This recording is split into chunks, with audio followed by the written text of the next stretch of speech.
Hello and thanks for joining the Thursday edition of Journalist Hangout. I'm Ayodele Ozubakun. Today on the program, Army lost 13 soldiers, arrested 162 herdsmen in Benue, Taraba states as US urges Nigeria to change tactics against Boko Haram. And later on the program, Oyegun others in last-ditch efforts to remain in office. I'll be hanging out with Babajide Kolade-Otitjo, Mobolade Omonijo, and Chris Kende Wandu. So if you are ready, let the hangout start now.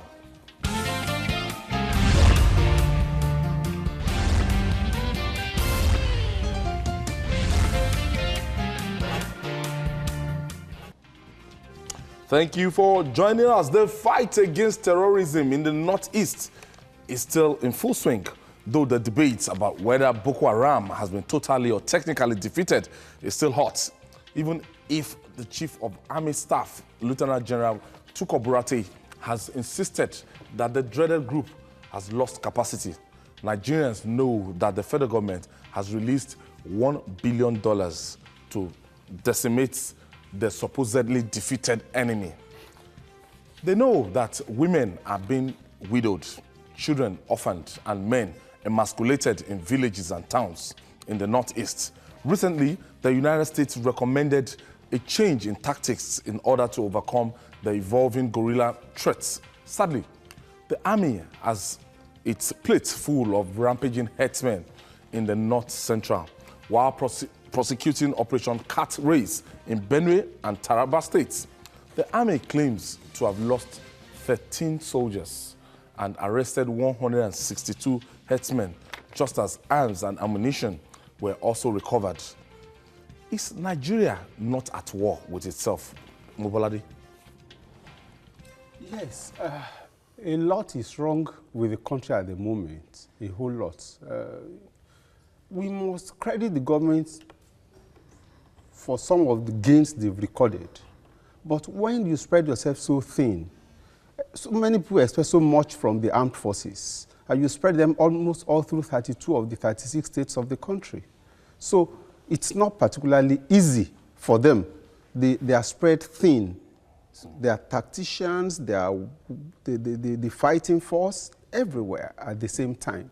But at the same time, what we'll expect that with regards to Boko Haram, we've been on it now for how many years? We'll expect that we don't need the United States to tell us that periodically we have to change tactics.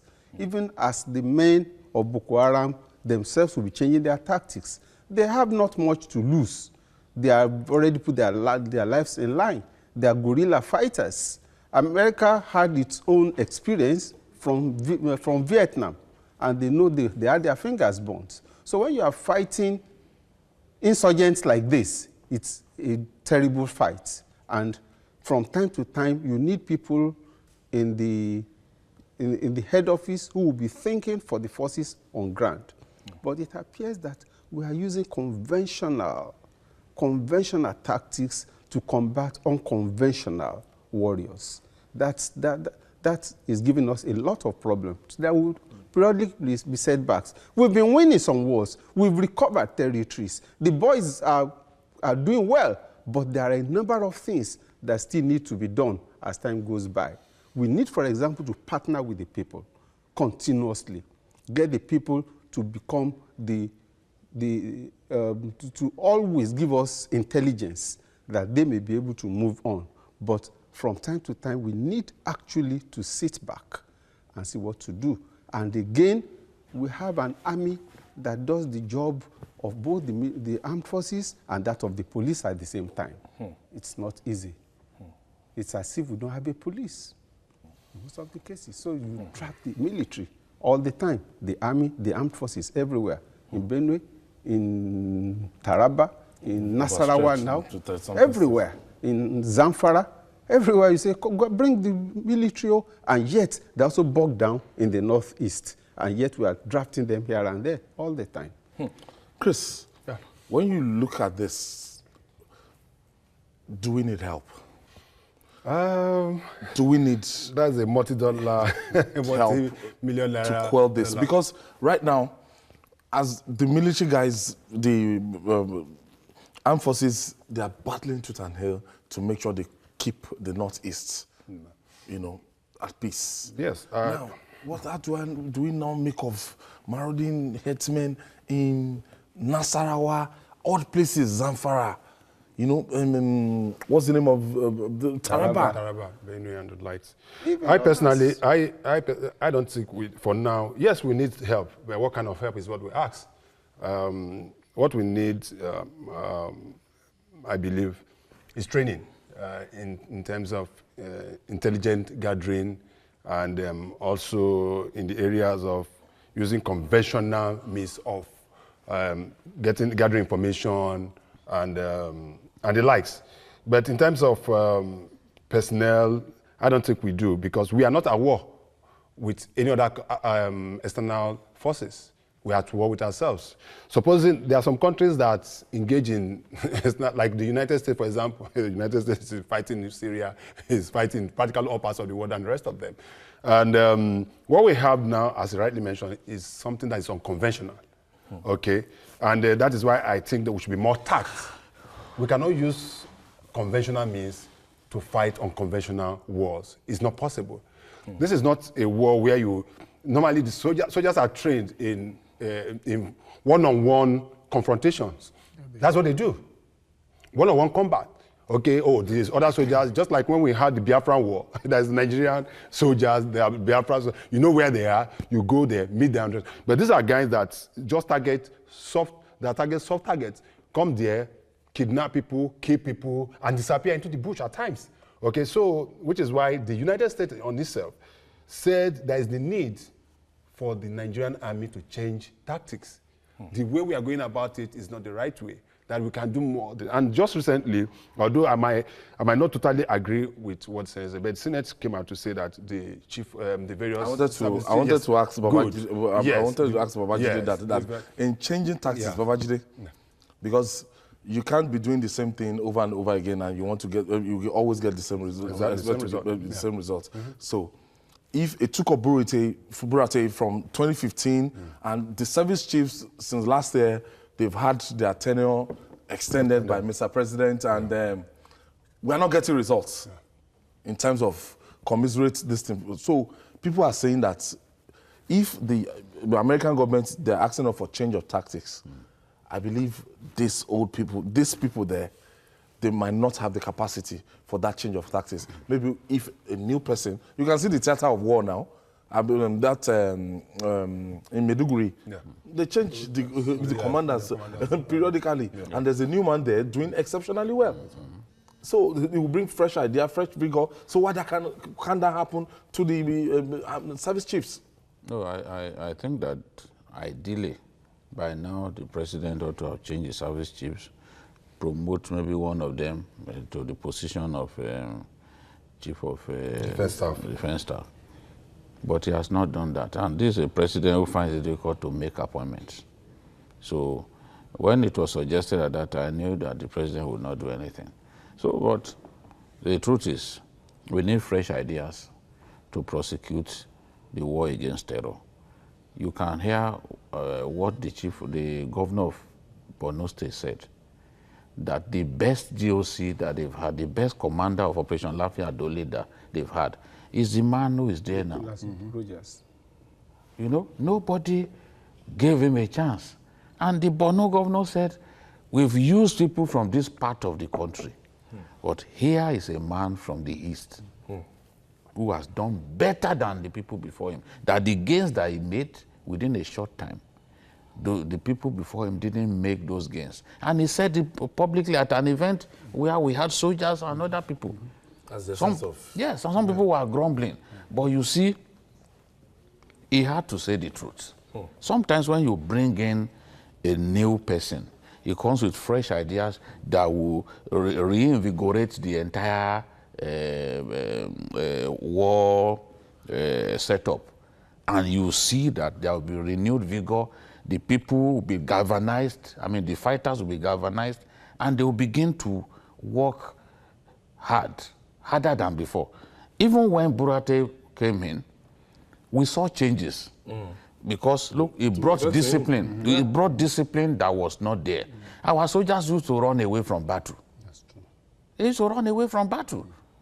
After all, the defense minister of Niger Republic called our soldiers cowards who were running away from battle. But when Buratai came, and that same thing happened in Gaidam, the hometown of the governor of Yobe State, in October 2015, he warned and said it must never happen again. You ran away from Boko Haram. You have the weapons to deal decisively with these guys, but you chose not to fight. It must never happen again. This thing that I'm saying was published in the Nigerian Army official magazine, Soja. The chief of army staff complained. And those soldiers who used to stay far away from their troops, he told them to move to the theater of war. You can't go and stay in the barracks, you know, and leave the juniors to just do the fighting. Wonderful. And in fairness to our soldiers, we've lost in some cases soldiers of the rank of even brigadier, of colonels, and even lieutenant colonels in the battle, in the thick of the battle. So it brought renewed vigor, a new way of doing things, and even his fighters, the soldiers, became really committed to him. They saw that he was even interested in their welfare and all that. Buratai has done well. You can't expect him to remain there forever. It's time to try someone new. Probably someone new, as we saw with the case of the current commander of the Operation Lafia Doe. Maybe someone new would do better than him. Do you understand? Is Nigeria, the interest of Nigeria is what matters most to us. We are not interested in individuals. If someone new comes and does a better job, we will all be happy. We used to have, we had General Lamidi Adeosun as commander of 7th Division in Maiduguri. It was under him that all those big towns were recovered from Boko Haram before the election. Lamidi Adeosun will go to the war front with the soldiers. So, what do we have today? They are trying their best, but maybe we just need some new ideas about how to prosecute this war. Not just even the army, other security agencies. Other security agencies. It can't be a bad idea. Babajide, look at Lagos now. There was a time we had, what's the name of this? Shobulo. The commissioner of police in Lagos. Yes, he's He's in Benue now. Benue. Yes. We thought we've seen it all with Osheni. He did a good job here. He did a very good job. Osheni. Edgar. Look at him now. Edgar is doing the job like a street boy. Yes. When you see Edgar talk, Edgar, there are no airs about him. He's just an operational person. Operations. Yes, an operations you know, well groomed in the art of doing this job. So, and you are seeing the results are coming. They're all over. So the thing is, commander of RRS too, Olatunji Disu. yes, you see, and notice I talked about Shobulo before. Where Disu is now, Shobulo had done that kind of job before, and Shobulo did an excellent job in head of task force. So, you see, if we bring new ideas, new people, they will come with their own idea. They are determined. They will be determined to succeed. Yes. They will be determined to leave a mark. Yes, they will be determined to leave a mark. And in that process, everybody will become rejuvenated, and we will get the result that we want. I believe that the Nigerian army has patriotic officers, brilliant officers, ready to lay down their lives. They've made tremendous sacrifice. Someone was telling me that the next time I go to Maiduguri, that I should ask to be taken to Malari barracks burial ground, that I will weep. Because Boko Haram has killed so many of our soldiers. Thousands of our soldiers killed by these people. So now they probably need fresh ideas, probably a new broom. And then we'll be able to we don't need the Americans to tell us. We should know that periodically we have to change our tactics. Because these guys are changing tactics. The last attack on Maiduguri, how did they do it? They came with like a small screen. They put headsmen in front. You saw cattle. Behind the cattle that you saw were Boko Haram fighters. So they had moved deep. deep. Into Maiduguri? Yes, on the outskirts of, they got to the outskirts of Maiduguri. They had moved deep before people discovered that these were actually Boko Haram fighters. They had begun killing people and soldiers. So they always change tactics. You see all kinds of tactics by these guys. So we too should constantly change tactics and even personnel. Bolade, look at, if we have 13 soldiers, you know that's costly, and for them to tell you that 13 soldiers actually lost their life, conservative, I can imagine the number of people lying on hospital beds with injury and everything. Now, if these headsmen can confront soldiers and start killing our soldiers, that shows you that it's not even the regular Fulani young boy that carries AK-47 again. No. Anybody that has the mind to confront. For a while, it's not been a question of AK-47. They've gone beyond that. I mean, it's not just a question of AK-47. But like we said, it's not just the conventional warfare, where you have the enemy this way, the soldiers this way. You have people also blend with the local population sometimes. And sometimes they use the population as the shield, and it's difficult for our men to fight them. Then some other time, they just blend so much that by the time they come up, we are unable to easily decipher who are these. Like you just said, you had them coming behind a herd of cattle. And so a lot of things come from time to time. But these are real soldiers. We've seen them with tanks before. They've seized the tanks of some of our forces before. Yes. So it's not a question of AK-47. They have very regular source of funding and weaponry.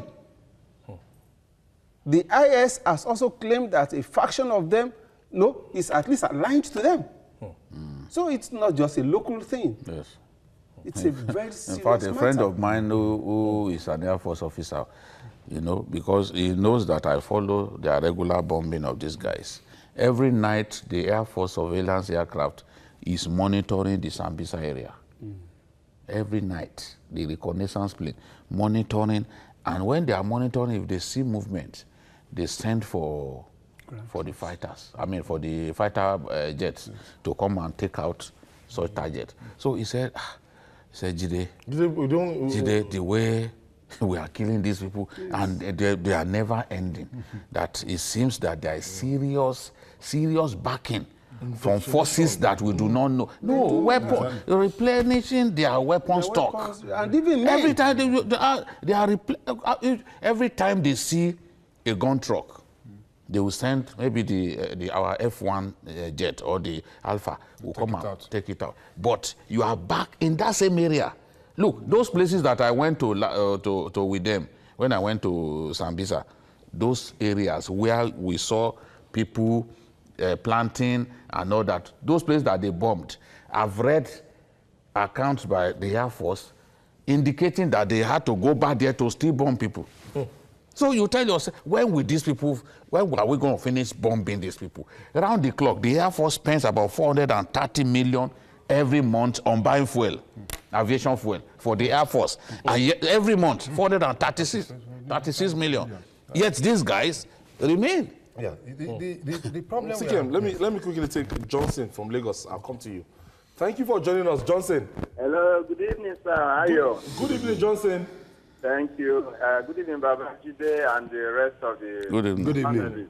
Good evening. Thank you. My take on this fight against Boko Haram is this. The people, hello, can you hear me? Yes, Johnson, continue, please. The people are very key if we must succeed. You know, we just had a $1 billion earmarked to fight this battle. What percentage is going to the people in that money? Because you must carry them along. Look, they are not volunteering information because they feel that government does not take care of them. Okay. If we bring the people in, give them the adequate provision they need. Honestly, already we have that Boko Haram recruit people from even those places that they attack.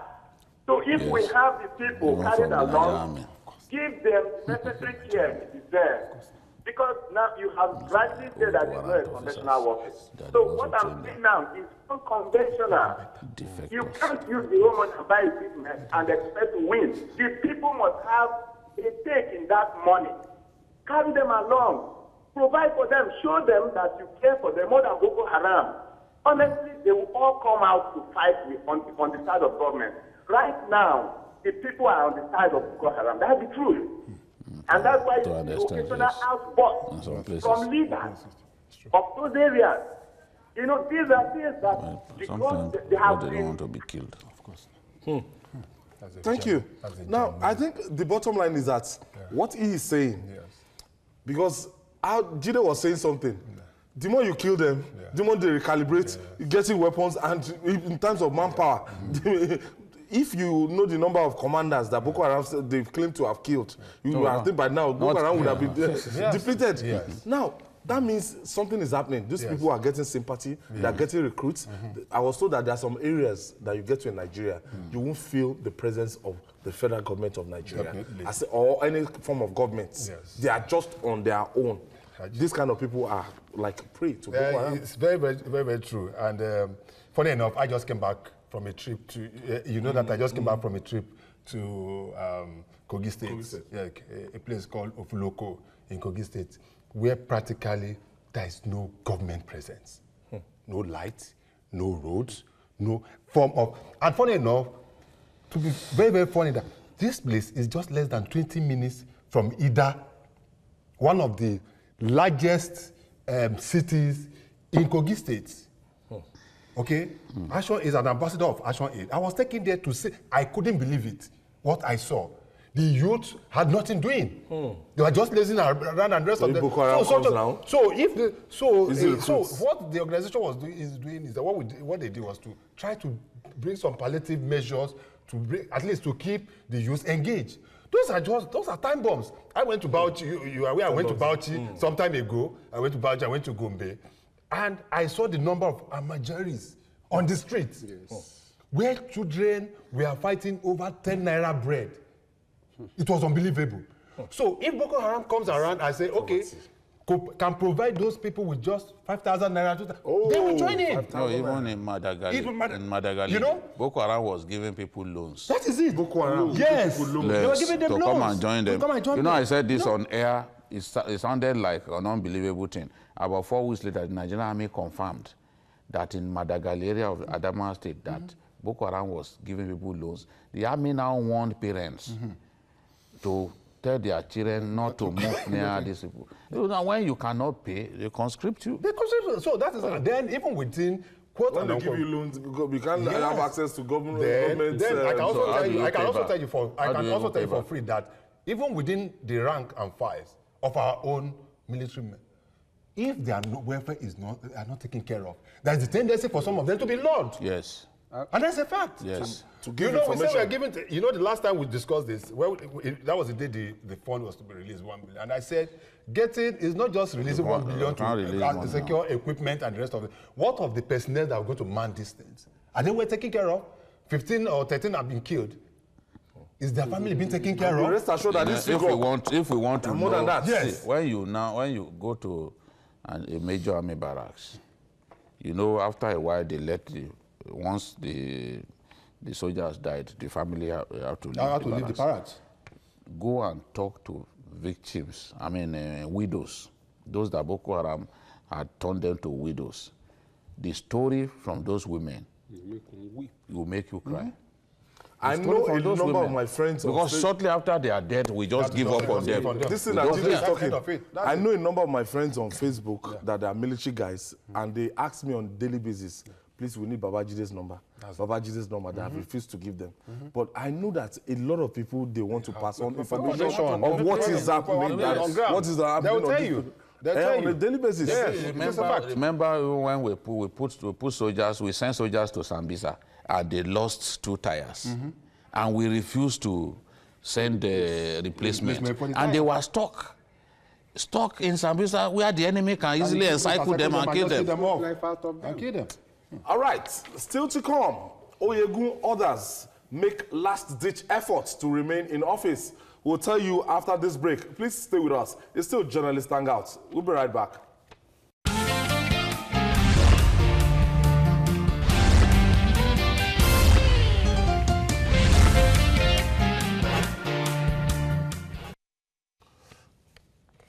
Welcome back. It's still Journalist Hangout, reaching you live from Television Continental here in Lagos, Nigeria.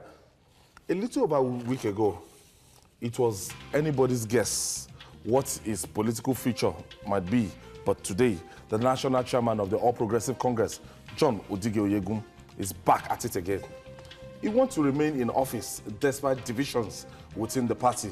At a recent APC meeting, President Muhammadu Buhari rejected tenure elongation for Oyegun, even though he had previously supported the decision, which was in clear violation of APC's constitution. Now, Oyegun will have to test his ability to maneuver and survive the party's national convention come May the 14th. Yes, May the 14th. That's the date stated for the national convention of the All Progressive Congress. But the outcome of the zonal meeting held in Plateau State suggests that the convention could be held by affirmation, not election. Could this be Oyegun's endgame? Babajide, I don't know. I know Oyegun has some governors rooting for him, and he has a legitimate right to seek re-election after spending his first 4 years in office. So why is it so difficult to organize a proper election and go into a convention for proper election? Any aspirant that want to come, let them come, and you win fair and square. No, it's not. I don't think it is difficult. They merely see it as dangerous because they are not certain that if free and fair congresses were to be conducted, that they won't be defeated. That is the fear of some governors and other people who are backing Oyegun. And they've been trying to show that, oh, this is the president's position. Because there are some governors, APC governors, who want the rest of the world to think that they love the president more than even the wife, Aisha Muhammadu Buhari. So, and that was what prompted the governor of Imo State to challenge them during that meeting with the president, that some of you are behaving like you love this president more than everybody. And, you know, after their meeting, the governors were frowning their faces and people were saying, why were they frowning their faces? It wasn't that they had disagreed with the president. It was the way Okorocha spoke to them that angered them. 4 of the governors. We know them. 4 of those governors. And at the end of the day, look, the majority, this is what the majority wants. The majority wants APC to conduct its affairs in a democratic manner. Because look, the alternative would be really, really suicidal. If they do not conduct themselves democratically, this is a party that will implode. It's a very easy prediction to make. Now, you are seeing all the efforts that they are making. In the April 9 meeting, a letter that they wrote to INEC, notifying INEC of their plan to have world congresses, local government congresses, state congresses, and national convention from 2nd May to 5th May to 9th May and 14th. They wrote inter alia, arising from a fusion of time, appointment into government offices, death, and other reasons as stipulated in Article 17 of our Constitution, we would like to hold congresses, blah, blah, blah. Now, they are not talking about the fact that the Constitution says that after your 4-year term, you must subject yourself to election.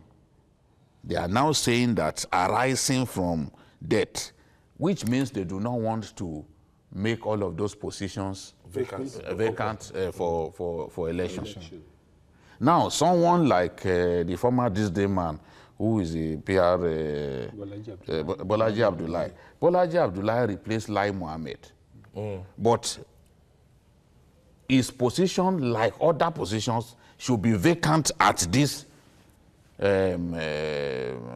convention that we are talking about. So it's not a case of not vacant. Oh, somebody went, you've replaced the person who took appointment. He should vie for that place again if he is interested. That is what the Constitution says. But these guys are thinking that they are wiser than everybody, but they are just being clever by half. They are looking for ways, and when they introduce affirmation, you know affirmation is the easiest thing to rig in this world. Because if you subject it to voting, people will be able to say, okay, we don't want this person. Okay, let us, if he's popular, he emerges winner. But you now want to say that, okay, you subject these positions to affirmation. It's just not sensible to do that. And even people are saying that the convention committee that they've come up with has not shown that this party is prepared to organize itself. It just shows clearly that some people have made up their minds to hijack the APC. And the consequences of trying to hijack the party, I mean, people, they shouldn't forget what happened in December 2014 to the PDP. Yes. We saw what happened. Have we changed our name? But these guys are bent. A few selfish individuals in the APC remain committed to hijacking the party, and even if the heavens will fall, they are determined to do that. And we are seeing all those signs now, even from the letter to INEC. Yeah, it is clear from this letter now that they only want to fill so-called vacant positions. So how many of those positions are actually vacant? If you put this thing into tests, people like Barrister Moise Banere, who is the National Legal Advisor, that is representing Lagos, from this Congress position, he cannot, he will be thoroughly trounced. He can never return to that. He knows. He knows that if this thing is vacant, they will not allow people in APC in Lagos. No, because you are supposed to nominate, aren't they supposed to nominate? Is that not what they... Even Oyegun ought to be nominated from Edo. So by their scheming now, Oyegun may just, at the end of the day, be able to keep his position. That is what, without subjecting himself to a rigorous democratic process. That is what they are plotting. Again. Yes, I think the problem with APC now is the same problem that happened to PDP in 2014. And they are treading on a very dangerous route for now. And if care is not taken, and I think, you know, the president initially went with them when it initially came out, and they said, okay, this is what we... But after seeking proper counseling, he realized that this is not the right way to go. There are a lot of bombs across, all over. And the only state for now that I think knows what they are doing is Lagos State, APC. And they've seen this one, and that's why they went to court.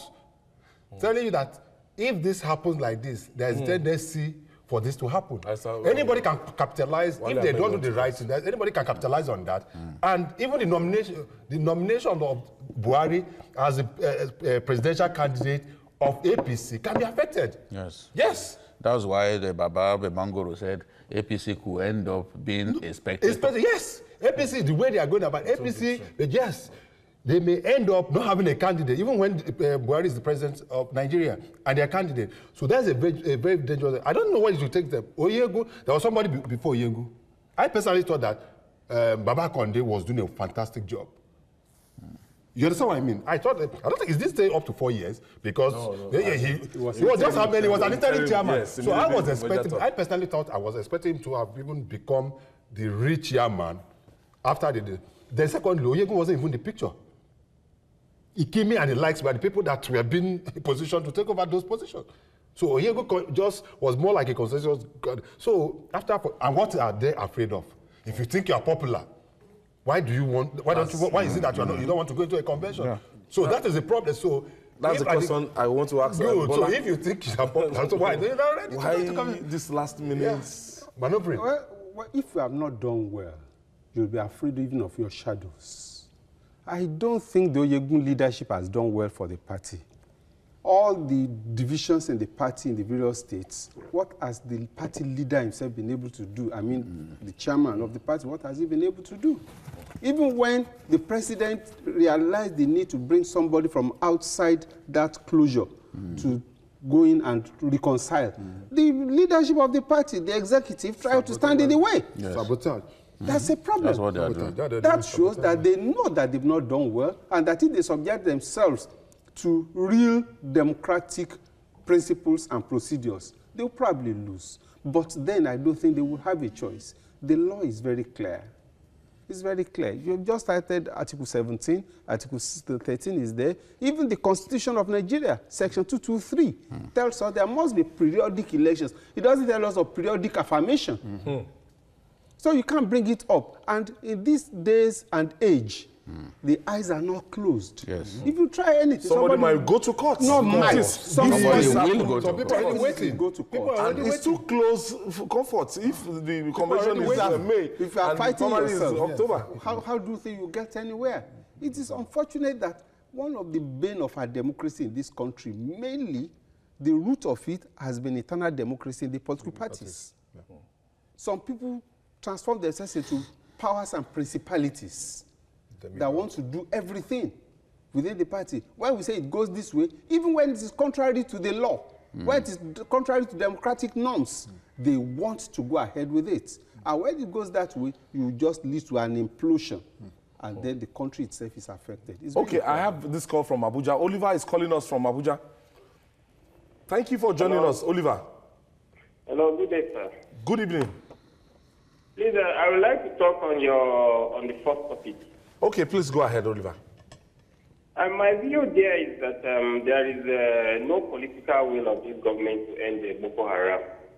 You know, during the elections, people were of the view that Boko Haram is the political wing of APC.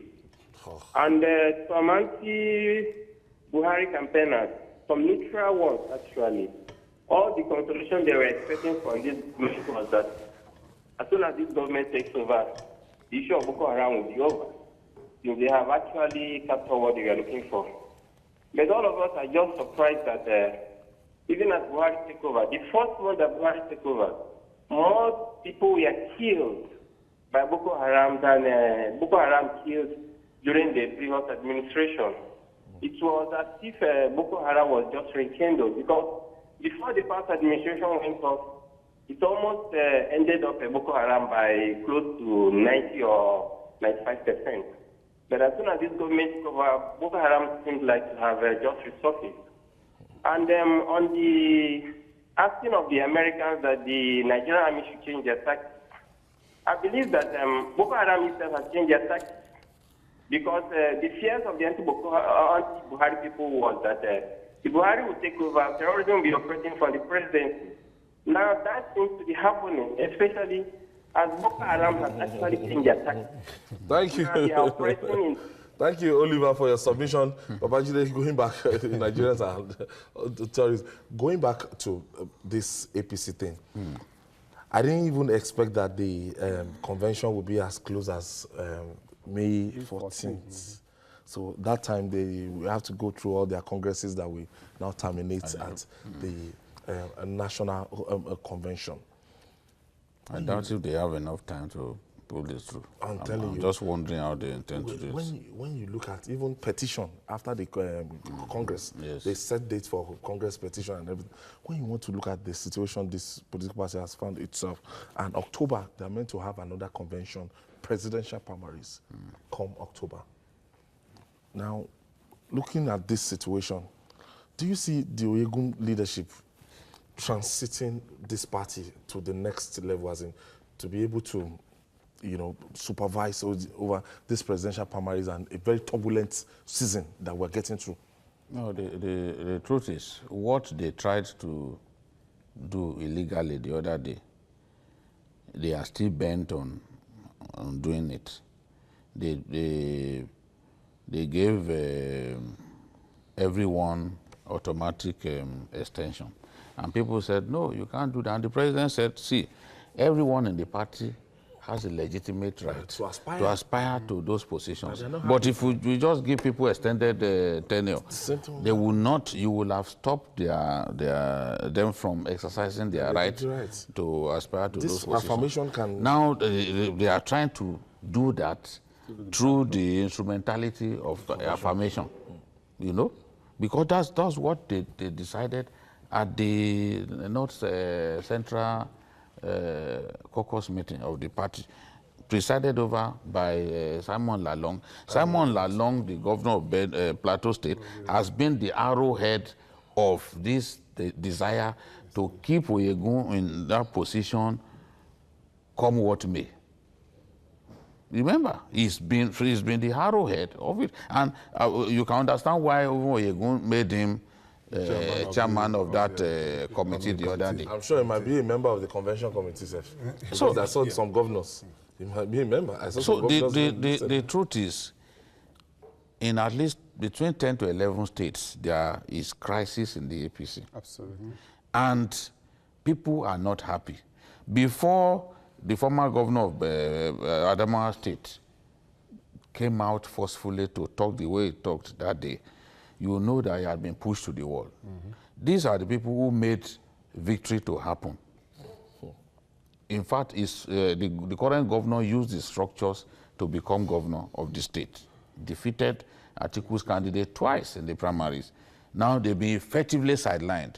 If they have their way with this affirmation and the plan to conduct elections in so-called vacant into so-called vacant positions, when it's actually all those positions meant to go for grabs. that ought to be up for grabs, then those people will have been effectively sidelined. And when you sideline people like that in a party, then the center will not be able to hold. The party would only be going into the next election a fractured party. And if you go into the next election fractured, with the enlightenment that Nigerians have now, I'm amazed at the level of political awareness that Nigerians have currently. If you see, go on Facebook, it's high, especially amongst the young people. 2015. Especially amongst the young people. If you go now on Facebook or even Twitter, and you try to say, if the way people will descend on you, you will not try it again. So people are really aware they want to exercise their franchise during the next election. If the APC does not put its house in order, what happened to PDP would definitely happen to them, because there are people even within the party who have made up their minds that, okay, say this is what you want, we will break this party for you. There are people within the APC who have that mindset already. And the actions of these people, these selfish leaders of the party, is encouraging them to continue to have that mindset. Jakub is calling us. Thank you for joining us, Jakub. Yeah, good evening. Good evening, Jakub. Yeah, good evening, Babajide, and good evening, all. Good evening. You see, Babajide, I think you have laid the issue at the right place. You see, this is a boom of a thing. I'm of opinion by now, if it is the person that fear God, let me use that word, it could be voluntarily resigned that have not done well. Let me give you a typical example. If APC have a very good leader as the person of Oyegun, do you think the uproar that is going on in National Assembly would go on? It can never happen, because the reason is this. The Saraki of this world, as far as I'm concerned, even Saraki got to that position at the back door. Oyegun as a person, if it is a true leader, he has the ability to convert people in the party. He can be able to bring it back to the party, for him to allow to work for the presidency. What did Oyegun do? Oyegun is a party chairman. It has never been a very typical meeting in any way. As I'm of opinion, I'm a member of the party in my locality here. God Almighty Allah will never allow Oyegun to come back. Thank you and God bless you. Thank you very much. Thank you very much. Now, Mobolade, a lot of other parties that are coming up strong. They are waiting for the downfall of the APC and the PDP. Already, members of PDP, they are moving in droves. They just want to wait for this convention, and after this convention, somebody like SDP might come stronger, because from the losses of APC, lot of people. PDP. If they don't, and the PDP, if they don't get it right. Yes, I was going to say that even without the crisis in the PDP in the APC getting to that crescendo that we're expecting, already they have a lot on their plate. Because a lot is changing on the political scene. And they needed to have a united front to be able to plot and plan how to overcome the hurdles and challenges that will come their way. Now, when they begin to pull in opposite directions, the House will certainly collapse on them. So you just mentioned SDP. That's the one we have seen. We don't know what will happen. The political chemistry towards the election, a number of things will happen. And they need to realize this. PDP is on its own. It has serious crisis too, which it doesn't know how to handle. Talking of name change, talking of all those ones, name change. all those ones. I don't know whether cosmetics is what they need at a time like this. But that's a problem. On the PDP, the day they decided to elect a secondus as their chairman, I know that they are not ready for a real change. I mean, it was part of the rot of the last regime in the party. And you now brought him in as the new face of the same party, and you say you are changing. So I knew that you are not, a new party does not really change its spots, as it were. But for the APC too, it was brought together. You had a number of legacy parties that came together, different personalities, and you've gone into government, and you had about 4 years to be able to do this. You've had 3 now. No, you have more than 3 because you've been there before the election. Now you had the opportunity to come together, put the party on a good stead towards the next election. You've not done anything because you had the lame duck leadership of the party. So they have a very short time to be able to settle the rift within the party. And one thing is, recently, thank God, the Lagos State leadership of the APC came up and said, look, we are not accepting this rubbish you are coming up with. Extension. Then the president came up, is good at that. Because apart from general problem, apart from even population, you cannot in any way disregard the Lagos and the Kano ends of the party. Strong ones. When you are talking of electoral battle, you need them. Number of... And apart from the votes, the being vocal, being conscious, being ready for battle, you need these people. And you can't disregard them. And if you do anything that Lagos is opposed to, Lagos is bold enough to say, look, you are doing this on your own. We are not with you. And that will be a real crisis. Yes, what many have forgotten is the fact that even APC self have forgotten that we have about 3 parties in APC presently in one. Even after the election, all those factions are still in place. Yes. We have the ACN, we have the AMPP, we have the CPC, and the NPDP. Those are the main, about 4 of them. Game changers. Game changers. And also, let's go back. Where did the problem of PDP start? It was just like this. When some governors now decided to, oh, okay, that was when Amechi and the likes found the, what they call it now? NPP. The new, NPP. I remember that time. Jonathan was making speech and every people were walking out and rest of them. That was the beginning of the end of PDP as of then. And it was, to put it succinctly, it was the culmination of attempts by some elements to hijack the party. The same problem. Hijack. For the purpose of helping the president. Hijack and also impose. Same purpose. Yes, the same purpose. The same purpose. It was the same way. So I believe, irrespective of whatever anybody says of PDP now, PDP, to me, is even more organized than APC now. PDP had a convention. They are doing reconciliation. Reconciliation all over. I saw the one of the APC now. Yes. I saw Luchumi, people that have been rumored to have left the party. The Bayelsa governor is busy. Brought out Asiwaju Bola Ahmed Tinubu to reconcile aggrieved members of the party. But even within the party hierarchy, that's what I'm saying. Have they allowed them to do it? They refused to allow him to do his job. And the chairman came up with a parallel committee. The man came out and said, National Chairman, allow me to do my job. And that is a problem. So if they think that it's Eldorado and they say, what happened in 2015 will be a child play. Maybe they think this party can't be defeated. It can be. This party can be defeated. If PDP could be defeated after 16 years, APC can be defeated Actually, after 2019. What I love most in 2015 was not even the fact that the PDP had not performed well. It was the fact that the mindset that any party in government can never be defeated. They said they will for 50 years. They forgot it was defeated. Yes. It was defeated.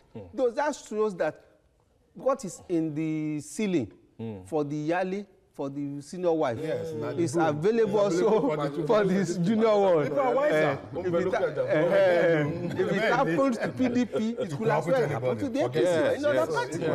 I always tell people that up to December 4, more than 15 PDP, today's governors, more than 15 of them, by December 4, 2014, were still in the PDP. They were. All of them, they emerged, they joined the APC as a result of disagreement, their own They party. don't give them tickets. Yes, Some of them people like Otom, the governor of Kebbi State, and the rest of them, they just left, went into this party, and that was it. And that was it. And that was the clincher. That was it. That was it. So the thing is, the crisis, this kind of crisis, does not serve any purpose. No. These people, there are different tendencies within the APC, but it's about time that they came together to make the party stronger. But carrying on as if, look, we can do what we like, nobody can stop us, this and that. They are accusing some people of trying to hijack the party. But what they are doing now is the perfect definition of hijack. Now, the convention that even brought Muhammadu Buhari, was that convention that I felt that it was an election before an election. Yes. As in the way very it went. transparent. Yeah. So why is it difficult to have another election? That was the first and the last convention they had. Immediately the party seized power. The selfish people, in the party also seized control of the party. And real progress has been difficult to attain. Real cohesion has been difficult to attain in the party since these elements seized control of the party. And these are elements very close, very powerful, close to the president. And they've continued to mislead the president. And it's clear now that they are bringing the party down.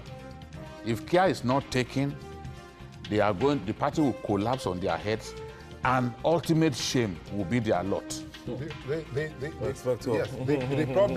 problem I envisage is one.